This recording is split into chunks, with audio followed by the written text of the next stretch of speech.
नमस्कार, बहुत बहुत स्वागत है आपका। आप देख रहे हैं स्वदेश खबर और हर रोज हम आपसे जुड़ी हुई कुछ अहम खबरों पर चर्चा लेकर आते हैं। लोगों की सुरक्षा से खिलवाड़ एक ऐसा अपराध है जिसकी कड़ी से कड़ी सजा बेहद आवश्यक है ताकि ऐसा करने वालों को सबक मिले। एयरलाइंस को मिल रही हॉक्स कॉल यानी फर्जी जो कॉल्स धमकियों की आ रही है, उस मामले में भी यही नजीर पेश होनी चाहिए, जहां लगातार बम की धमकियां पूरे सिस्टम को चैलेंज कर रही हैं।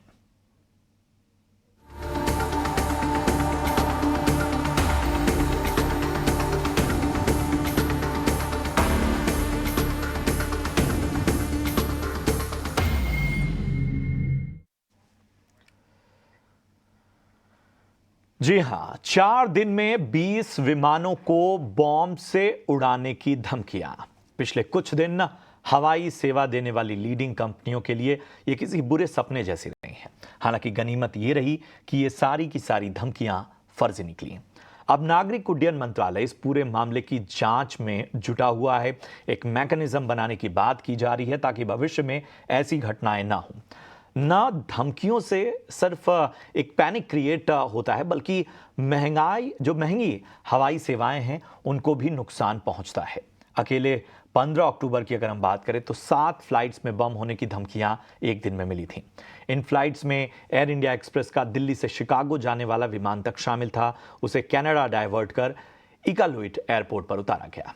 एयरलाइंस को धमकी भरे मैसेज भेजने के मामले में एविएशन मिनिस्ट्री ने संसदीय समिति को भी जवाब दिया है। मिनिस्ट्री ने कहा कि कुछ आरोपियों की पहचान भी की गई है और एक्शन लिया जा रहा है। साथ ही एयरपोर्ट पर जो सुरक्षा है उसे और ज्यादा मजबूत किया जा रहा है।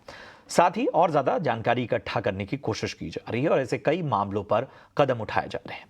लेकिन सवाल है कि क्या कदम उठाए जाने चाहिए। जो सवाल हमने उठाया कि क्या सख्त से सख्त सजा जरूरी है, एक नजीर जरूरी है, कैसे इस पेचीदा मामले को सुलझाया जाए, क्योंकि फेक हो या सही इसकी पहचान वो भी तब जब हवा में हो विमान, कितना रेस अगेंस्ट टाइम लगता है। इसी पर करेंगे खास चर्चा, मगर सबसे पहले चलते हैं हम अपने खास एक्सपर्ट के पास।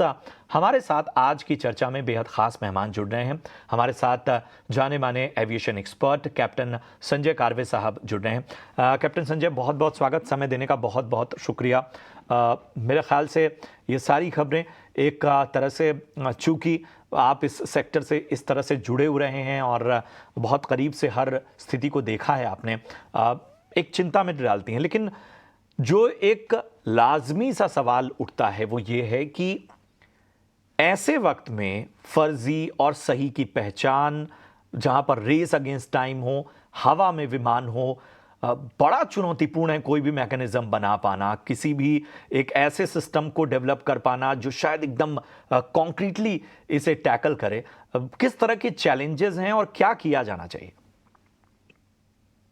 ये जो होक्स कॉल्स या सोशल नेटवर्किंग साइट पे जो आते हैं मैसेजेस कि फलाने फ्लाइट में बम है या फलाने फ्लाइट में यह बम है, इसके बारे में तो हम कुछ नहीं कर सकते, क्योंकि जो भी मैसेज आता है उसे तो सीरियसली लेना बहुत जरूरी है, खास करके हवाई जहाज जब आकाश में हो।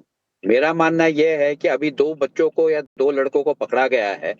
इन सब लोगों को कल्पेबल होमिसाइड के चार्ज के अंडर ट्राई करना चाहिए, क्योंकि आप 180 या 300 लोगों के जान के साथ खेल रहे हो। ये तो एक वाक्य हो गया। दूसरा वाक्य यह है कि आप अगर एक जहाज को जब आधा घंटा भी डिले करते हो तो उसका पूरा दिन का शेड्यूल खराब होता है। आप कम से कम 1000 या 1500 पैसेंजर्स का वक्त बर्बाद करते हो, सिक्योरिटी एजेंसीज का वक्त बर्बाद करते हो। तो ये जो लोग हैं, इनसे बड़ी सख्ती कार्रवाई करनी चाहिए। दुर्भाग्यवश ऐसे जब मैसेजेस आते हैं तो उन्हें सीरियसली लेना बहुत जरूरी है, क्योंकि 20 मैसेजेस फर्जी हो सकते हैं, लेकिन अगर एक आध मैसेज सही हुआ और भगवान न करे किसी दिन हादसा हो गया, तो सारी जनता यही कहेगी कि आपको हर मैसेज सीरियसली लेना चाहिए था, आपने इस मैसेज को लाइटली क्यों लिया। अभी बीच में कुछ एयरलाइंस ने कहा है कि हम स्काई मार्शल्स हवाई जहाज में बढ़ा देंगे। स्काई मार्शल बढ़ाने से कोई खास फर्क नहीं पड़ेगा, क्योंकि अगर हवाई जहाज आकाश में है और बम कहीं कार्गो होल्ड में रखा है तो स्काई मार्शल क्या करेंगे। और स्काई मार्शल की भी चार्टर ऑफ ड्यूटीज ऐसी है कि वो अपने आप को जब भी हाईजैक या होता है उसमें सर्वप्रथम अपने आप को वो जाहिर नहीं कर सकते। They are the last resort, they can not identify themselves कि I am a sky marshal. तो स्काई मार्शल 2 या 3 हवाई जहाज में रखने से मेरे हिसाब से तो कोई खास फर्क नहीं पड़ेगा। सिक्योरिटी बढ़ा रहे हैं हम, आप अगर होक्स मैसेजेस आ रहे हैं, आप सिक्योरिटी बढ़ा रहे हो, जो आम नागरिक है, आप जैसे और मेरे जैसे जो हवाई जहाज से सफर करते हैं, उनको दिक्कतें तो होगी, सिक्योरिटी का वक्त बढ़ेगा, लाइन बढ़ेगी, लेकिन हमें यह मान के चलना है कि यह हमारी सुरक्षा के लिए है। और ये जो कुछ सरकार कर रही है या हवाई अड्डे के लोग कर रहे हैं, वो अपनी मनमानी नहीं कर रहे, वो हमारी सुरक्षा के लिए कर रहे हैं, तो हमें तो यह सहना पड़ेगा। सिर्फ एक ही हल है, जो कोई सोशल नेटवर्किंग साइट से आप पता कर सकते हैं कि कहां से मैसेजेस आए हैं। They have to be tackled very strictly. हमारे देश में ये एक अच्छा कानून है, अगर आप माइनर हो, 18 साल के नीचे हो, तो आपसे कानून बड़ी नरमी से पेश आता है। जैसे मैंने अखबारों में पढ़ा है कि जिस एक लड़के को पकड़ा गया है वो 18 साल से कम है, अभी उसको आप सुधार गृह भेजोगे 6 महीने के लिए और वो बाहर आ जाएगा। ये बिल्कुल ऐसे नहीं करना चाहिए। आप लोगों की जिंदगी से खेल रहे हो, उनके जो सगे हैं नीचे जमीन पे उनकी भावना से खेल रहे हो। इन चीजों को बड़े सीरियसली लेना चाहिए। अहम बात आपने कही है। कैप्टन संजय, मैं एक चीज़ समझना चाहता हूँ, जब इस तरह की धमकियाँ आती हैं और जब हवा में विमान हैं, उस समय जाहिर सी बात है मैं ये चर्चा इसलिए भी कर रहा हूँ कि मतलब आज देश में बहुत बड़ी संख्या में लोग हवाई सेवाओं का इस्तेमाल करते हैं और जो दर्शक सुन रहे होंगे उनके लिए बड़ी अहम जानकारी है। एक पैसेंजर को इस पैनिक सिचुएशन में जो है वो क्रू और बाकी जो सदस्य होंगे वो किस तरह संभालते हैं और एक पैसेंजर का ऐसे वक्त में क्या कर्तव्य होता है, उसे किस तरह से अपना टेम्परामेंट दिखाना चाहिए? ये जो चल रहा है इसमें बीकैस या ब्यूरो सिविल एविएशन सिक्योरिटी के लिखे हुए प्रोटोकॉल है। हर जहाज कंपनी या हर क्रू, चाहे किसी भी देश का हो, किसी भी कंपनी का हो, वो प्रोटोकॉल फॉलो करता है। पैसेंजर के हैसियत से आपको सारे क्रू के जो इंस्ट्रक्शंस होते हैं उसे मानना बहुत जरूरी है। कई बार क्या होता है कि पैसेंजर, जैसे अभी इक्लुएट पे जहाज उतरा था अपना और उसे रॉयल कैनेडियन एयरफोर्स के हवाई जहाज ने उन पैसेंजर्स को शिकागो ले गए हैं। तो मुझे ये सुनने में आया है कि वहां पैसेंजर्स ने काफी हंगामा कर दिया, क्योंकि उन्हें बताया गया कि आप सिर्फ हैंड बैगेज लेके जाइए, आपका जो चेक्ड इन बैगेज है वो बाद में आएगा। तो ये जो चीजें हैं, आपको क्रू को पूरा सहकार्य देना चाहिए। जो कैबिन क्रू है वो ट्रेंड है इस चीज के लिए। आप शांति रखिए एज ए पैसेंजर। और दूसरी महत्वपूर्ण बात यह है, अगर आपको लगे कि आपके साथी पैसेंजर या आपके आगे पीछे कोई कोई भी कुछ ऐसी कार्रवाई कर रहा है जो संदेहजनक हो, तो कृपया कैबिन क्रू को बताइए। शायद वो गलत इंफॉर्मेशन हो, लेकिन आप कैबिन क्रू को बताइए। कैबिन क्रू को डिसाइड कर लेने दीजिए कि आपने जो इंफॉर्मेशन दी है उस पर अमल करना चाहिए या नहीं चाहिए। बिल्कुल अहम बात आपने कही है। यहाँ पर कहीं ना कहीं जो प्रोटोकॉल्स हैं, जो नियम हैं, उस हिसाब से केबिन क्रू और जो भी वहाँ पर सपोर्ट स्टाफ है, वो सभी आपको एक तरह से मदद करने के लिए होते हैं। तो ऐसे में यात्रियों का भी ये दायित्व हो जाता है कि इस तरह की कोई पैनिक सिचुएशन है जहां पर शायद बहुत से लोगों को किसी तरह की इंफॉर्मेशन नहीं है, उन्हें एक निर्देश का पालन करना है, उन्हें एक जो गाइडेंस उन्हें मिल रही है कि साहब आपको अगला स्टेप ये लेना है, आपको इमरजेंसी लैंडिंग की तरफ विमान बढ़ रहा है, तो आपको उस स्थिति में जो है वो अपने यात्रियों को इस तरह से संभालना है। ऐसे में बहुत बड़ा चैलेंज जो है वो उस विमान में मौजूद सदस्य दलों के सामने भी हो जाता है और ये वाकई, इसीलिए मैंने ये सवाल पूछा। कैप्टन संजय, ये जो घटनाएं हैं, क्या आपको लगता है कि ये घटनाएं डिजिटल दौर में ज़्यादा बढ़ी हैं या इस तरह से जो फेक और फर्जी धमकियां होती थीं ये इसी इंटेंसिटी से पहले भी होती थीं, या इस डिजिटल एरा ने इन्हें ज़्यादा बढ़ा दिया है? ये जो धमकियां थी पहले और आज में फर्क ये है कि इस डिजिटल एज में वीपीएन के जरिए बहुत मुश्किल हो जाता है ट्रैक करना कि ये मैसेज कहाँ से आया हुआ है। और आजकल हजारों वीपीएन अवेलेबल है। कुछ वीपीएन तो फ्री होते हैं, वर्चुअल प्राइवेट नेटवर्क, और कुछ 100 रुपए प्रति माह या 100 रुपए प्रति साल इस सब्सक्रिप्शन पे होते हैं। तो लोग वीपीएन को जब यूज करते हैं, और वीपीएन के बेस स्टेशन कई बार रशिया, क्यूबा, मंगोलिया ऐसी जगह होते हैं, तो ये तकरीबन असंभव हो जाता है कि एसएनएस ये कहाँ से मैसेज आया हुआ है। 10 साल पहले या 15 साल पहले जब डिजिटल इतना बढ़ा नहीं था, तो ज्यादातर जो मैसेजेस आते थे उसमें 90 से 95% वो मैसेजेस रहते थे कि भाई मेरी फ्लाइट मिस हो रही है, मुझे देर हो रही है, तो एक फोन कर दो कि इस फ्लाइट में शायद बम है। तकरीबन 90% और 90% होक्स कॉल्स ऐसे होते थे कि किसी की फ्लाइट मिस हो रही है या मुझे किसी को जाने नहीं देना है, तो वो मैसेज करो। लेकिन इसमें हर बार वो पकड़ा जाता था बिकॉज आप लैंडलाइन से फोन करते थे या अपने मोबाइल से फोन करते थे। आजकल ये डिजिटल प्रणाली जो है, ये इस मामले में बहुत धोखादायक है, और इसके लिए हमें डिजिटली कुछ उपाय करना पड़ेगा। हमें जो नेशनल इंफॉर्मेटिक्स सेंटर है, एनआईसी, उनकी भी मदद लेनी जरूरी है। और बहुत अहम बात, इस चर्चा की सबसे अहम बात जो रही वो ये कि जो प्रैक्टिकल उपाय होने चाहिए, कैप्टन संजय खुद इस सेक्टर से जुड़े हुए हैं, उन्होंने बहुत करीब से देखा है, तो वो जान रहे हैं कि कौन कौन से जो हैं वो व्यवहारिक उपाय हैं। चैलेंज बहुत है, ये पेचीदा मामला है, बहुत आसान मामला नहीं है, वो भी आज के दौर में। यहाँ पर भले हम टेक्नोलॉजी कितनी भी एडवांस हो जाए, उतना ही एडवांस हो जा रहे हैं आजकल इस टेक्नोलॉजी के चोर भी, और यही वजह है कि ये पूरा मामला बहुत पेचीदा हो जाता है, और यहां पर लोगों की जिंदगी, समय, धन, सब कुछ दांव पे लगा हुआ है। तो बहुत बहुत इंपॉर्टेंट है वहां पर सबसे अहम जरूरी कि आपका टेम्परामेंट, चाहे वो क्रू के सदस्य हों जिन्हें तो इस हिसाब से ट्रेन ही किया जाता है, यहां पर बहुत जरूरी है यात्रियों को भी अब इस तरह की जो फर्जी कॉल्स हैं, आप ये मान के चलिए कि आपकी बेहतरी के लिए ही तमाम चीजें की जाएंगी। आपकी जिंदगी जो है अगर किसी एक फेक कॉल की वजह से मुश्किल में है, तो जाहिर सी बात है कि हो सकता है आपका बहुत इंपॉर्टेंट काम भी उसकी वजह से छूट जाए। तो वहां पर टेम्परामेंट का परिचय बड़ा आवश्यक होता है। शुक्रिया करेंगे कैप्टन संजय, बड़ी अच्छी चर्चा रही, बहुत अच्छा विश्लेषण रहा, तमाम रिकमेंडेशंस भी आपने दी, और उम्मीद यही करते हैं कि स्थितियां जो हैं वो चाहे टेक्नोलॉजी की मदद से हो, चाहे सख्ती की मदद से हो, चाहे किसी तरह की मिसाल नजीर पेश करनी हो, सजा और बाकी चीजों के मामले में, उसमें एक अपग्रेड नजर आए। शुक्रिया हमसे बातचीत करने के लिए, हमें समय देने के लिए। इसी के साथ इस चर्चा में इतना ही। फिलहाल यहां रुकेंगे एक छोटे से ब्रेक के लिए। ब्रेक के उस पार अहम खबरें आपका इंतजार कर रही हैं, आप बने रहिए हमारे साथ।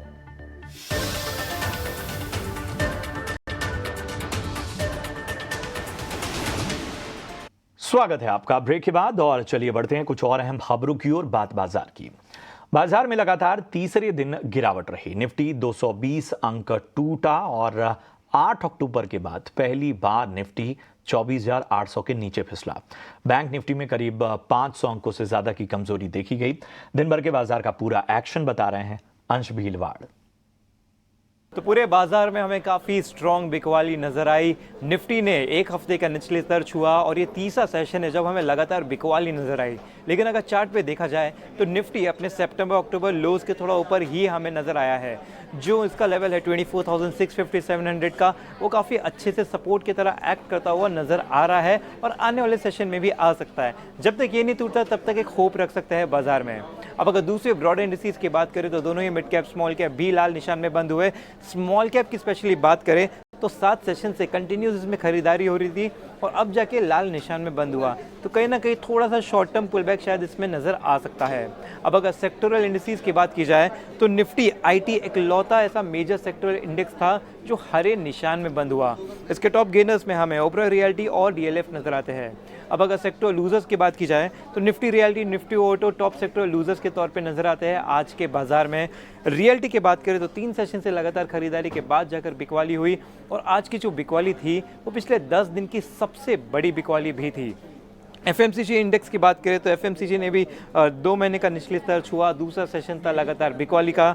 दूसरे इंडेक्सेस की भी बात की जाए तो पीएसयू बैंक का तीसरा सेशन था लगातार बिकवाली का, तो मेटल का ये चौथा सेशन था बिकवाली का। तो तो ओवरऑल देखा जाए तो बुल्स के लिए काफ़ी बुरा दिन रहा है, लेकिन अगर निफ्टी को देखें तो अभी भी वो अपने सपोर्ट के ऊपर ही नजर आ रहा है, जो कि 24,650-700 का है, जहां से हमने पहले भी काफ़ी अच्छे रिवर्सल्स देखे थे, जैसे कि सितंबर हुआ और अक्टूबर हुआ। तो जब तक ये लेवल्स एक अच्छे से डिसाइसिवली ब्रेक नहीं होते, तब तक बाजार में थोड़ा होप रख सकते हैं ऊपर की तरफ। शुक्रिया अंश इस अहम अपडेट के लिए। अब बढ़ते हैं आगे अपने खास सेगमेंट 5 का पंच की तरफ, जिन्हें मेरे सहयोगी आपको बताएंगे कि आखिर किन सेक्टर और शेयरों ने मार्केट में लगाया एक्शन भरा पंच। जी, तो बात करेंगे आज के 5 के पंच की। पहले स्टॉक की बात करते हैं, नतीजे कंपनी ने पेश की मार्केट आज में हेवेल्स इंडिया। नतीजों के रेवेन्यू को देखेंगे Q2 FY25 के, तो 16% का ग्रोथ देखने मिला ईयर ऑन ईयर बेसिस पे। वहीं मुनाफे में भी 7% का ग्रोथ देखने मिला। बट जहाँ पे प्रेशर बना रहा वो था मार्जिन्स। EBITDA मार्जिन्स 8.3% कंपनी ने रिकॉर्ड किया, तो यहाँ पर आज हमें दबाव देखने मिला, जिसके चलते दबाव भी देखने मिला। इसके अलावा दूसरे स्टॉक की बात करते हैं, नेस्ले इंडिया। एक और नतीजे के ऊपर का रिजल्ट, इसके बाद भी हमें स्टॉक पे यहाँ पर भी दबाव देखने मिला था। पहले मैनेजमेंट की कमेंट्री देख लेते कि क्या आया था। उन्होंने कहा कि कंज्यूमर डिमांड चैलेंजेस है वो अभी भी म्यूटेड है, काफ़ी म्यूटेड चैलेंजेस नज़र आ रहे हैं इनको ओवरऑल डिमांड में, और ओवरऑल इनका जो अर्निंग्स था वो भी एक्सपेक्टेशंस अनुमान से कमज़ोर आया है। रेवेन्यू की बात करेंगे तो फ्लैट रहा, 1.3% का ग्रोथ। वहीं मुनाफे में 8% का ग्रोथ देखने मिला, और मार्जिन्स में भी यहाँ पे दबाव देखने मिला। 22.9%, 23% वर्सेस 24.3% का मार्जिन्स कंपनी ने दर्ज किया है। तीसरे स्टॉक की बात करेंगे, बजाज ऑटो। कल कंपनी के नंबर्स पेश किए गए थे, और मैनेजमेंट की कमेंट्री के चलते आज हमें स्टॉक में भारी गिरावट नज़र आई है। 2020 जो कोविड का फॉल था, उसके बाद हमें सबसे ज़्यादा फॉल आज मार्केट में दिखा है। अगर हम देखेंगे तो कंपनी के नंबर्स थोड़े बहुत इनलाइन थे, लेकिन कंपनी ने कहा है कि जो म्यूटेड फेस्टिव डिमांड देखने मिला है, फेस्टिव डिमांड में जो एंटीसिपेट अनुमान लगा रहे थे डिमांड की, वो कम आई है, जिसके चलते हमें स्टॉक में भारी गिरावट भी देखने मिली। इसके अलावा मल्टीपल ब्रोकरेजेस डाउनग्रेड भी हमें स्टॉक पर देखने मिले थे। बात करेंगे आज के चौथे स्टॉक की, वो था एम्फेसिस IT स्पेस का काउंटर, जिसने कल नंबर्स पेश किए थे।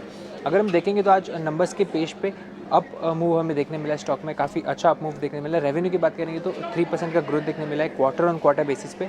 वही मुनाफे में भी करीब 4.5% का ग्रोथ देखने मिला। कंपनी ने आगे ये भी कहा है कि आगे चल के आने वाले क्वार्टर्स में कंपनी का जो डील पाइपलाइन है वो काफ़ी स्ट्रांग है, और कंपनी काफ़ी ऑप्टिमिस्टिक है आने वाले ग्रोथ पे। आज के 5वें स्टॉक की बात करेंगे, वो था नेल्को, नेशनल एल्यूमिनियम। हमें 5% के आसपास का उससे ज़्यादा मूव देखने मिला है। वैसे एल्यूमिनियम प्रोड्यूसर जो है USA का एल्कोला, उसने एक अपने नंबर्स पोस्ट किए थे, और वो काफ़ी अच्छे नंबर्स थे। पिछले 3 साल में highest ever quarterly result company ने रिपोर्ट किया था, और उसके चलते 10% की तेज़ी देखी गई थी, और उसी का इम्पैक्ट हमें इंडियन एल्यूमिनियम शेयर्स पर भी दिखा। शुक्रिया करेंगे जिन्हें आपका। बढ़ते हैं आगे, और कैसे रहे इन्फोसिस के नतीजे बताने के लिए जुड़ चुकी हैं मेरी सहयोगी अनीशा जैन। जी अनीशा, बताएं आखिर कैसे आए नतीजे। इन्फोसिस के नतीजों की बात करें तो थोड़ा डिसअपॉइंटमेंट आ रहा है अर्निंग्स में, एंड क्योंकि revenue number in line with expectation है। Actually constant currency growth of 3.1% थोड़ा बेहतर है हमारी एक्सपेक्टेशन से, जो कि 3% थी। ओवरऑल रेवेन्यू भी देखेंगे तो रुपी रेवेन्यू में 40,986 करोड़ का रेवेन्यू फिगर आया है। हम 40,890 करोड़ मान के चल रहे थे, तो top line is okay, but margin में थोड़ा प्रॉब्लम है। Margin figure is flat quarter on quarter at 21.1%। हम लोग 20 बेसिस पॉइंट इंप्रूवमेंट मान के चल रहे थे, एंड इसका इम्पैक्ट प्रॉफिटेबिलिटी पे भी आ रहा है, because the profit figure has come in closer to 6,500 crore versus 6,700 crore जो स्ट्रीट का एस्टिमेट था। In fact, there's disappointment on the deal win front as well. Street $3 से $4 billion का deal win मान रहा था. The actual large deal TCV has come in at $2.4 billion. Even if you look at the guidance for the full year, Street was expecting कि 4 से 5% growth की बात करेगी कंपनी FY25 में। उन्होंने गाइडेंस इंक्रीज किया है, बट वो बात कर रहे हैं 3.75 to 4.5% of constant currency growth in the entire year. तो थोड़ा मिस आ रहा है इन्फोसिस के नंबर से। Let's see how the stock reacts. देंगे अनीशा तो इन्फोसिस के ये नतीजे। बढ़ते हैं आगे, अगर आप ट्रेन से अक्सर सफ़र करते हैं या छुट्टियों के लिए या अपनी किसी खास प्लानिंग के लिए एडवांस टिकट बुक कराते हैं, तो ये खबर आपके लिए है, क्योंकि भारतीय रेलवे ने एडवांस टिकट बुकिंग के नियमों में बदलाव किया है। क्या है पूरी खबर, बता रही हैं रक्षा रावत। जी रक्षा।